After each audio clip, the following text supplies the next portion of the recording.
Here's a place. This is Missoula, Montana. And me and my girlfriend, we used to live inside of this house. We lived in the top corner of this house. We lived upstairs. And right here, there was garbage cans back. And that'll be relevant to the rest of the story.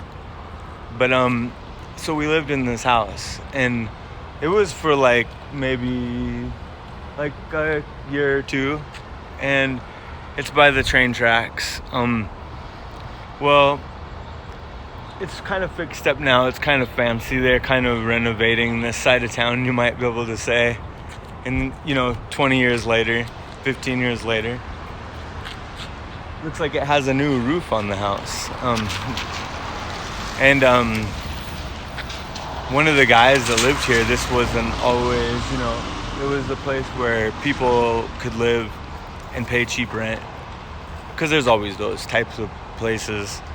And and we rented it really cheap up there for $400 or $500 a month. And one of the guys that lived in this building, he killed himself. He shot himself when we lived there. And we always talked to everybody. We always said hi. We didn't know that. How's it going? We didn't know that, and somebody needed that kind of help, or we would have probably talked to him a little bit more. And he shot himself, and they put all of his stuff that belonged to him right here by these garbages that were right here, these garbage cans.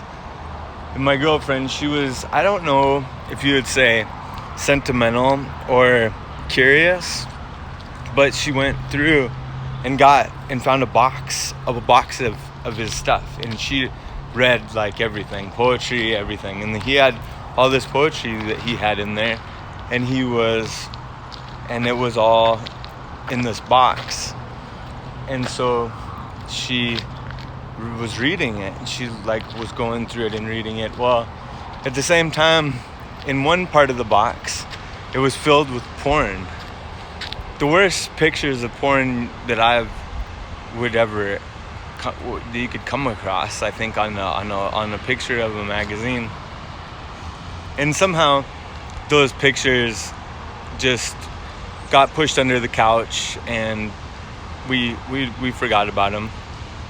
But the poetry was still there, and she wanted to make something that kind of had to do with his whole life, maybe her perception, but kind of included an idea of him through what he already was writing, so that people maybe it'd show up somewhere. Maybe it's kind of his would be his way of being existing still. And so at the time I was trying to paint. I was working in other places, and I was trying to paint pictures with needle syringes. So I got syringes, and I could paint really fine lines with syringes. And I always liked those, to paint really, really narrow lines with painting, because painting is hard to get those really thin lines with a paintbrush, and oil and stuff. So I used a syringe, and I was painting, and I had all these syringes. Well, so we had syringes. So the syringes, I was painting a picture, and I just pushed it under the couch.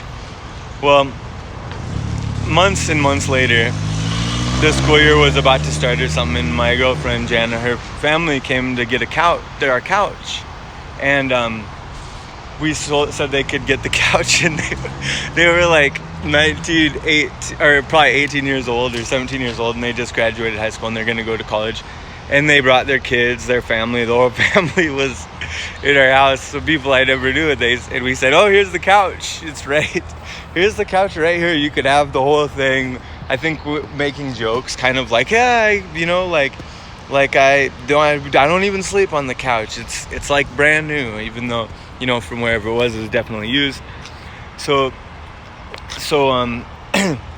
we get their kids, their 4-year-olds of whatever, they have a bunch of kids, and they all kind of help each other pick the couch up.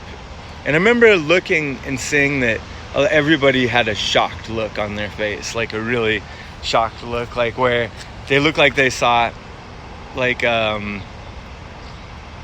scene of an accident of some kind, like they were there for the watching this, like they saw a collision in the street. And so then I just kind of happily kind of joked around with them, and I didn't even help them carry the couch. They carried the couch, and I just walked behind them while I just kept talking and saying stuff. I don't know. So then they get to I go up to this balcony up here, and I run up to it as they put the couch in the back of their car or truck, and I'm standing up here, and I run out, and then I wave, and I'm like, bye, you guys, come back again, I say, I think. So then they start to drive away when I go back in the room, and I realize that the worst porno pictures I've ever seen, along with syringes just full of this black stuff, are laying all over the ground. And then I ran out of the building, I ran out of the front door. I chased after the car, their truck, a little bit, and then I all of a sudden realized the only thing I could say is, hey, I used those syringes to paint, and we got all that porn from our neighbor, from a dead guy that killed himself, which wasn't any better, you know. It wasn't any better than, I didn't have an excuse that was better than the excuse, even though it was all for reasons that, you know, at the time of our life just kind of fit into it.